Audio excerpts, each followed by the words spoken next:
Hey guys, it's Lucky Ghost here. Today we're going to talk about my Magicka Dragonknight solo build. This build is so fun. It's absolutely one of my favorites. Essentially what we do with this build is burn everything. We stack fire on top of more fire, and then watch all of our enemies melt. Thanks to the Ring of Pale Order, this build went from being an A- solo build to an S tier solo build.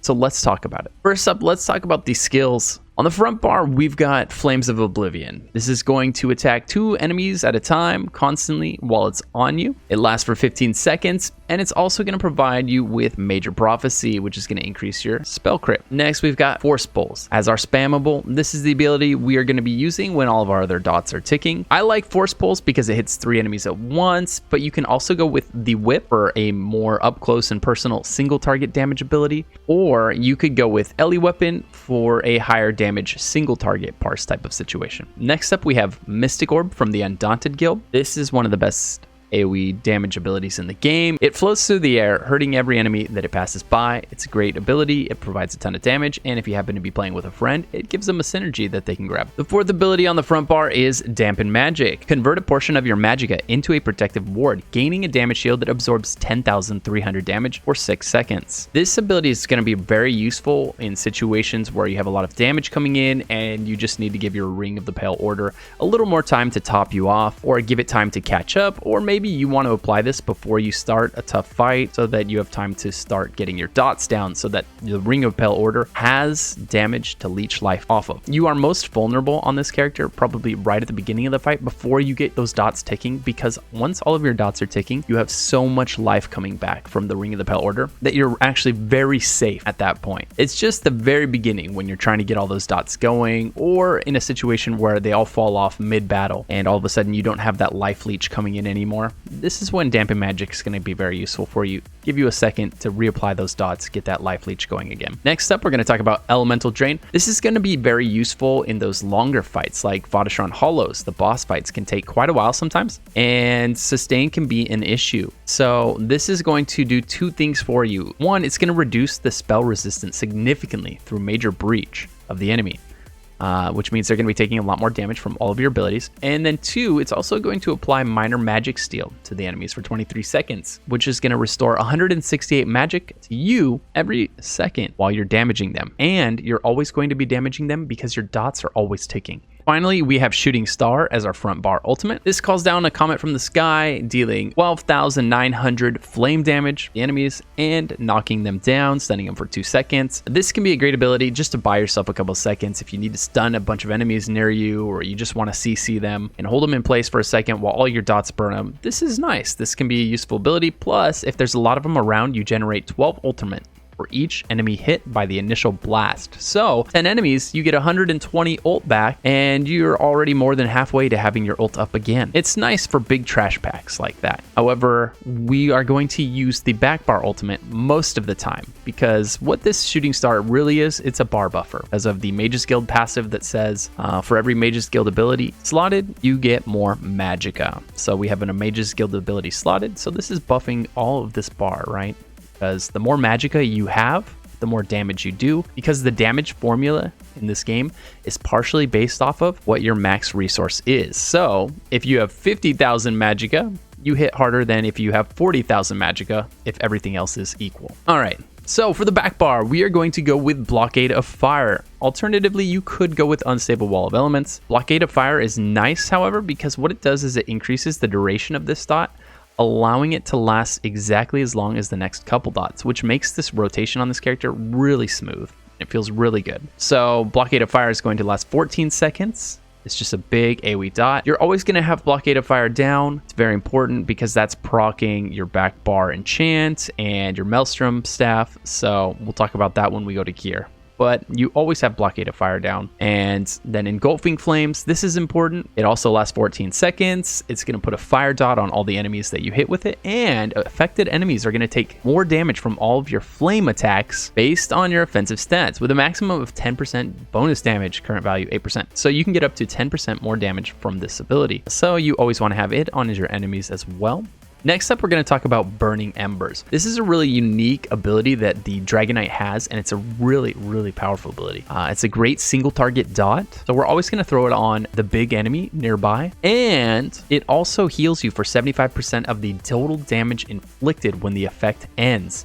So when the effect ends, that means either after the 14 seconds expires, or if you decide you need health and you need it now, you can reapply it to the same enemy twice in a row, right?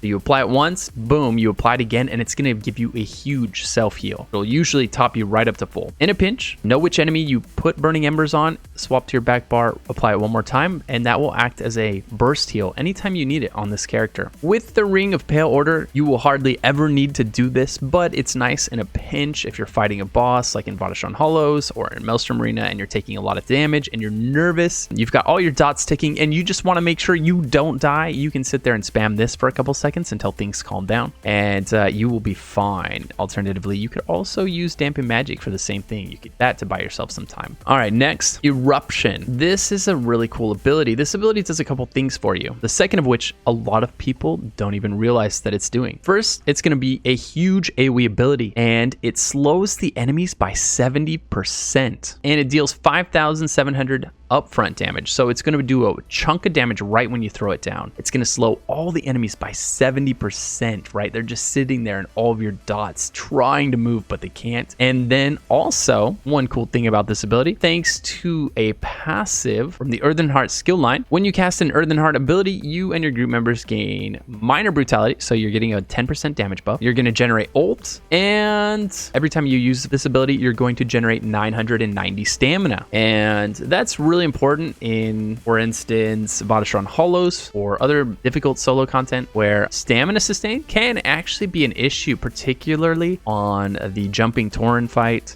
He's jumping around, you've got to constantly bash. Having this ability slotted can be very useful in that fight, as it's going to be constantly recharging your stamina pool. Alternatively, you could just go with tripods or something like that, and those work great as well. As you can see, these passives in here are doing some really cool stuff. Like, here's another one. When you cast an ultimate ability, you restore 46 health, magicka, and stamina per point of ultimate cost. So ultimates on this character, on a Dragonknight, are actually one of the very important ways that we sustain. As you start to run out of resources, you use your ultimate, and that's going to top all your resources, your stamina, your magicka, and your health. They're going to go back up to full. And then you start whittling away at your resources again, and then hopefully before you run out, your ultimate is ready and you pop it again. They're kind of like a tripod for you that's going off simultaneously when you cast them. Okay, so the next ability, Hardened Armor. As with all the solo builds, we want to have Major Resolve. So here's how we get it on this character. Release your inner dragon to gain Major Resolve, increasing your physical and spell resistance by 6,000. You gain a damage shield that absorbs 2,700 damage for 6 seconds. And while active, the armor returns 1326 magic damage to any enemy that hits it. So the real reason we use this is really for the damage mitigation. We just put it on so that we have that 6,000 additional resistances. That's going to mean we're taking significantly less damage from our enemies. And for our back bar ultimate, we're going to use Standard of Might. Now, slamming this thing down feels relatively unimpactful at first until you understand what it's doing for you. Not only is it creating a giant AoE area where it's doing a little bit of a dot damage, but standing in the area increases your damage done by 15% and then reduces your damage taken by 15%. So you're getting this 15% buff, which is huge, and you're taking 15% less damage, which is huge, by the way. So this is the ultimate you're going to want to use anytime you are in a prolonged boss fight against a boss with a lot of health, because this is really going to help you burn him down and protect you while you're doing so.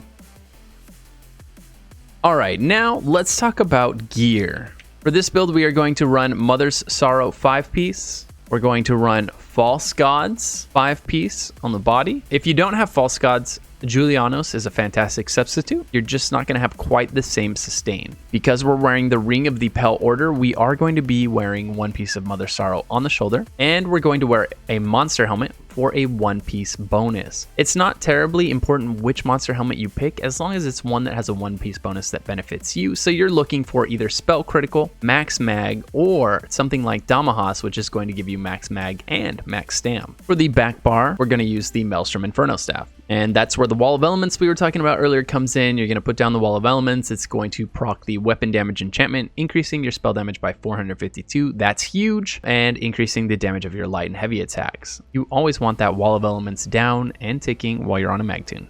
For traits on your jewelry, I recommend going a mix of bloodthirsty and infused. Alright, as for your race, we've got the typical suspects for Magicka builds. High Elf and Dark Elf will provide the most damage. However, Breton can be better for soloing as it will provide much more sustain and spell resistance. So on this character, I've elected to go with Breton. For the passives on the Magicka DK solo build, we're going to take all of the class passives. Be sure to read each one. It's only going to take you a second. And these are what determine how you play every class. There's a lot of things in there that tell you, casting a certain ability is going to give you stamina. Casting your ult is going to give you all 3 resources. You're picking up increased spell resistance. While a draconic ability is active, your healing received is increased, So this kind of determines how you play this character. You're going to want to make sure you have certain abilities up all the time. You're going to want to make sure that you use certain abilities when your resources get low. So yeah, take a second. They're not long descriptions, and it's going to be very important to know if you really want to get a good understanding of the character and how it functions. Next, we're going to take all of the destruction staff passives because we are using a couple of destruction staff abilities. Not only that, but Fiery Rage is a fantastic ultimate if you want to slot that for burst AoE damage instead of shooting star. It is a great substitute in situations where you want to do a ton of AoE damage, but you need it to happen fast. Because standard of might lasts 20 seconds, if you're not able to attack something for 20 seconds, this ultimate can be wasted. If it's dead in less than 20 seconds, or if it moves before the 20 seconds is up, this ultimate is not very effective. That's the kind of situation where you might want to slot Fiery Rage, the ultimate ability in the Destruction Staff skill line. But we're going to grab all of the Destruction Staff passives. For the armor passives, we're going to take all of the light armor passives. So this build is going to be kind of unique because we're wearing Mother Sorrow, False Gods. These are both light sets. They only come in light. And we're wearing a Ring of Pale Order. So what this means is we're going to go 6 pieces of light, 1 piece of something else. And I recommend on your helmet you go heavy so that you get the 362 physical and spell resistance. You're going to get to take advantage of the health recovery of 4%, and you're going to restore 108 magicka and stamina when you take damage for each piece that you wear. So we're going to get 108 of that. And we're also going to get 2% health for that piece of gear. So 6-1 is going to work out nicely for this character. We are going to miss out on the medium armor passives and a little bit of this Undaunted, but that's not too big of a deal. Speaking of, the next passive we're going to take is Undaunted Metal. That's going to give us a 2% bonus to our max health, stamina, and magicka for each type of armor. We're wearing 6 pieces of light and 1 piece of heavy. That's 2 different types of armor, so we get a 4% bonus. Next up, the Mage's Guild. We're going to take all of the passives because we are using the Shooting Star ultimate. And if you decide to use Psijic Order abilities like Elemental Weapon and Channeled Acceleration, be sure to grab the Psijic Order passives. Of course, grab all of your racial passives. And last but not least, make sure to grab Medicinal Use level 3. As always, I will provide a link to the power leveling guide, the description, so that you can get alchemy to level 50 in just a few minutes. For champion points, we're going to go ahead and put 75 into Thaumaturge, 56 into Master at Arms, 19 into Staff Expert, 49 into Elemental Expert, 20 into Spell Erosion, 51 into Elfborn. We're going to throw 11 points into Shadow Ward, 61 into Tumbling, 64 into Arcanist, 43 into Tenacity, 30 into Sprinter, 11 into Quick Recovery, 49 into Elemental Defender, 49 into Hardy, 48 into Thick-Skinned, 32 into Spell Shield, and 81 into Ironclad. Okay, let's quickly go over the rotation for this character. You always start your rotations with the abilities you can use without aggroing. So we're going to start with our Self Buff, our Armor, our Oblivion, and then our Ellie Drain. After that, we're going to go to the back bar and apply all 4 dots. 1, 2, 3, 4.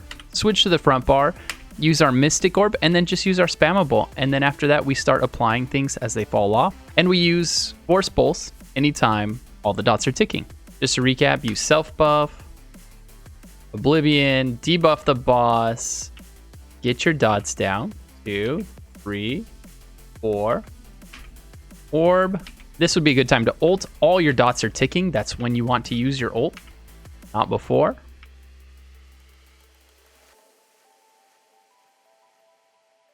And then just keep the dots and buffs up.